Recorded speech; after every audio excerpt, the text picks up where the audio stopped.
सभी को नमस्कार। मोदी जी तीसरी बार प्रधानमंत्री के रूप में शपथ ले चुके हैं और इस बार पर्यटन और संस्कृति मंत्रालय का जिम्मा मिला है गजेंद्र सिंह शेखावत को। भारत में पर्यटन के अंदर इतनी अपार संभावनाएं हैं कि जिसके आधार पर हम अपनी राष्ट्रीय आय और प्रति व्यक्ति आय को बड़े स्तर पर बढ़ा सकते हैं। अगर अपन किसी भी देश की मजबूती की बात करते हैं तो सबसे पहले देखा जाता है कि उस देश का विदेशी मुद्रा भंडार कितना है, और भारत का विदेशी मुद्रा भंडार अभी वर्तमान में 642 अरब डॉलर है। 2020 में एक सर्वे में देखा गया था कि भारत का ट्रेवल मार्केट है 75 अरब डॉलर का है और उसको नीतिगत बदलाव के आधार पर और दुगुने स्तर पर तक बढ़ाया जा सकता है। पर्यटन ही एक ऐसा क्षेत्र है जिसके आधार पर अपन बड़े स्तर पर विदेशी मुद्रा अर्जित कर सकते हैं। प्रधानमंत्री अपने तीसरे कार्यकाल में सबसे ज्यादा फोकस पर्यटन के क्षेत्र में रखने वाले हैं। इसके पीछे कई आर्थिक और भू राजनीतिक कारण भी हैं। इस बार भारतीय अर्थव्यवस्था का वो इसको इंजन बनाकर आगे बढ़ाना चाहते हैं। आजादी के बाद पर्यटन के क्षेत्र में इतना विकास नहीं हुआ जितना होना चाहिए था। आज भारत का विश्व पर्यटन में 39वां स्थान है और भागीदारी 1.7 है, जबकि भारत के खुद के आंकड़े अंदर देखें तो जीडीपी के अंदर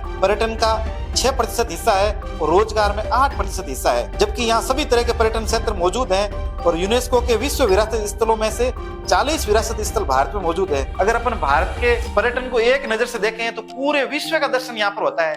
भारत के अंदर आप देखिए कि जैसे स्विट्जरलैंड की वादियां हैं, वो सब अपने को अगर जम्मू कश्मीर क्षेत्र में जाते हैं तो मिलती है। अरब देशों का जो अपने को फॉरेस्ट डेजर्ट मिलता है, वो डेजर्ट आज भारत के पश्चिमी हिस्से राजस्थान में उपलब्ध है।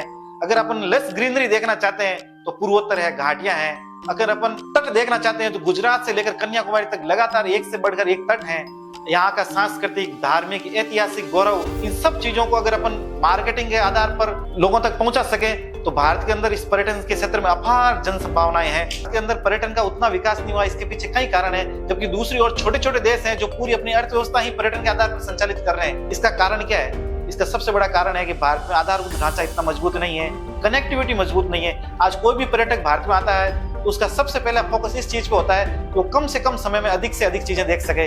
दूसरा, सुरक्षा के मामले में भी अपने को भी अमूलचूल परिवर्तन करने होंगे, नीतिगत बदलाव करने होंगे।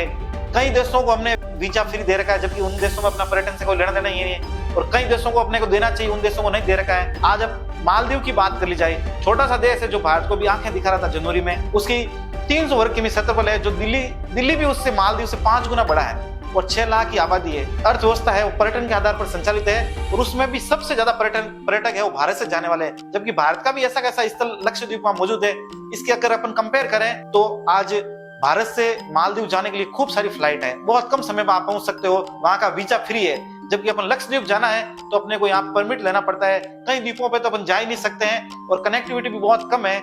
इसी कारण आज वहाँ 4 लाख पर्यटक सालाना मालदीव में पहुंचते हैं और लक्षद्वीप में 25,000 पहुंचते हैं। इस बार हालांकि जनवरी 2024 में मोदी जी के वहां जाने से और मार्केटिंग करने से जरूर भारत में जागरूकता बढ़ी है। जागरूकता और इच्छा शक्ति भी भारत में बहुत बड़ी कमी है, इसको भी बहुत बड़े स्तर पर बदलाव की जरूरत है। दूसरा, स्किल की जरूरत है, स्किल के लिए यहाँ बड़े से अच्छे इंस्टीट्यूट खोलने की जरूरत है। भारत में पर्यटन के क्षेत्र में इतनी अपार संभावनाएं हैं कि जिसको वर्णन और अभी समाहित करना मुश्किल है, लिमिटलेस। अगर अपन हाल ही के आंकड़ों में देखें तो भारत में इस साल 17 अरब डॉलर विदेशी पर्यटकों से आए थे, जबकि लगभग इतना ही खर्च भारत से बाहर जाने वाले लोगों में वापस हो गया। तो वापस वो विदेशी मुद्रा भंडार उनका बराबर हो गया कर। तो अपना सबसे पहले फोकस इस चीज पे होना चाहिए कि यहाँ विदेशी पर्यटक अधिक से अधिक आए और भारत का पैसा बाहर कम से कम जाए। इसके लिए अपने को बहुत बड़े स्तर पर व्यक्तिगत तौर पे, सरकारी तौर पर और जागरूकता, इन तीनों के स्तर पर बदलाव करके भारत को पुनः आर्थिक रूप से सशक्त और भारत की संस्कृति को बाहर बढ़ावा देकर भारत को पुनः विश्व गुरु बनने की संभावनाएं भारत के पर्यटन और संस्कृति मंत्रालय में समाहित है।